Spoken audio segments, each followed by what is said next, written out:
Imaginez un homme méditant un projet terrible, une entreprise qui semblerait folle aux esprits les plus audacieux. Un homme qui garderait dans le secret de son cœur le dessein d'action capable de bouleverser l'histoire, la vie et le monde. Supposez que cet homme ne puisse et ne veuille rien dire encore de ce qu'il pense faire, de ce qu'il accomplira, et que nul ne comprenne autour de lui ce qu'il prépare. Imaginez son extase et son tourment. Seul, muet, à pas rapide, le regard absorbé, il va parmi la foule sans que personne tourne vers lui des yeux émerveillés, sans que personne le suive ou s'écarte à son passage ou le considère avec stupeur. Son aspect est celui d'un homme comme les autres.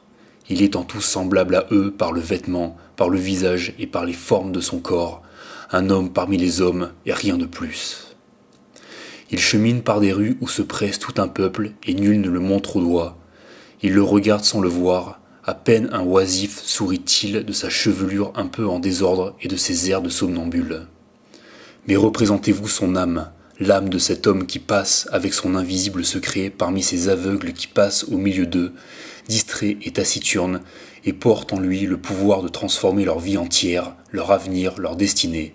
Il se confond avec eux, son bras les effleure, il les heurte de l'épaule, mais il ne veut pas encore prononcer le mot, il ne veut pas accomplir l'acte qui tournera vers lui tous les regards, qui fera plier sous la sienne toutes les volontés, qui donnera la lumière à tous ces aveugles, qui proposera un verbe nouveau à leurs lèvres balbutiantes. L'homme s'en va de son pas hâtif, il emporte son rêve prodigieux, il se voit lui-même déjà au moment de la révélation, et par un divin mirage, toute son œuvre se dresse devant lui. Il éprouve la joie de créer, son cœur hardi bat à grands coups, et ses yeux clairs s'ouvrent tout grands comme dans une ivresse charnelle. Imaginez la joie de cet homme au fol secret. Imaginez sa volupté aiguë quand il passe à travers l'indifférence ou les ricanements d'une foule qui ne sait rien de lui, qui le tient pour une partie d'elle-même, un atome quelconque de son vaste corps, un homme parmi les hommes et rien de plus. La multitude ignore ce qui se prépare sous le front de celui qui passe. Elle voit bien ses vêtements gris, sa démarche inégale, ses cheveux abondants, son visage maigre, mais elle ne sait le distinguer de tant d'autres qui lui ressemblent. Et cependant, un jour viendra où beaucoup chercheront dans leur mémoire quand et comment il l'avait vu, où ils lui prêteront des discours et des paroles que jamais il ne prononça, où ils jureront qu'ils l'ont connu de près et furent de ses amis au temps de son obscurité. Mais pour l'instant, il n'est pas lui, il n'est qu'un nombre, un élément, une unité, un citoyen, un nom, un feuillet de l'état civil. Son heure n'est pas venue encore. Les hommes ne voient qu'autant que leurs yeux le permettent, et ils ne se doutent pas que sous les apparences communes de ce corps vit une pensée capable d'ouvrir un nouveau chapitre de l'histoire du monde. Il est semblable à un homme qui marche dans la nuit et porte sous son manteau une lampe allumée, et ceux qui la verront quand le manteau s'ouvrira seront éblouis. Il est semblable à un Dieu inconnu, et il fera trembler celui auquel il adressera sa première parole. Imaginez cet homme et ses pensées, vous tous pour qui je parle, multitude innombrable d'aveugles. Et ne le voyez pas comme un vain songe, comme une fantaisie d'un instant. Concevez-le comme une chose possible, comme une chose qui peut-être existera réellement, qui peut-être existe. Voyez-le donc, vous tous au regard borné, comme une chose vraie, réelle, présente, réellement existante, aujourd'hui à cette heure, en ce moment, tout près de vous, parmi vous. En vérité, cet homme existe et se prépare.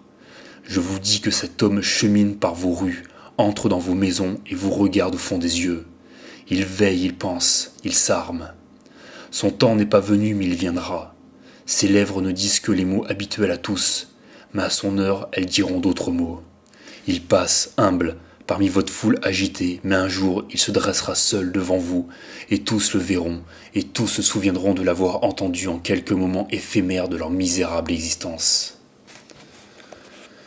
Gardez-vous de ce solitaire, vous qui êtes le nombre. Son secret le ronge et le déchire, mais il reste impassible et cache sa douleur. Son rêve l'exalte, l'élève, l'emporte jusqu'à la béatitude, mais rien, pas même un sourire, ne trahit sa joie. Homme terrible, qui semble être un tombeau d'espérance, mais qui, au contraire, est un feu couvert prêt à jeter ses étincelles et à incendier vos villes souillées et mal sûres. Sachez le distinguer de la foule.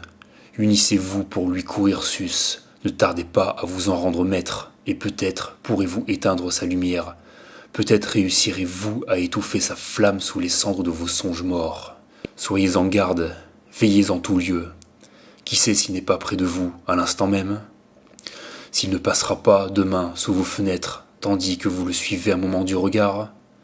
Si ce n'est pas lui qui s'est retourné hier pour vous fixer, comme surpris par quelque réminiscence? Vous ne savez d'où il viendra, vous ignorez quels seront ses noms et ses origines. Pensez à toutes les révélations anciennes qui précédèrent le silence et l'inconscience universelle. Songez à ceux qui virent le Christ enfant. Combien parmi eux devinèrent que cet enfant devait donner au monde un sens nouveau et aux hommes une nouvelle parole de vie? Combien parmi eux surent prévoir que sa tête blonde s'inclinerait sur une croix et que de ses lèvres pâles sortiraient les mots puissants qui feraient se lever les infirmes et ressusciter les morts? Pensez à tous ceux qui, à une certaine heure, parlèrent, apportèrent leurs révélations, devinrent des réformateurs, des guides, et que nul n'avait su distinguer d'entre les autres tant qu'ils n'eurent pas dit et fait ce qu'ils devaient dire et faire.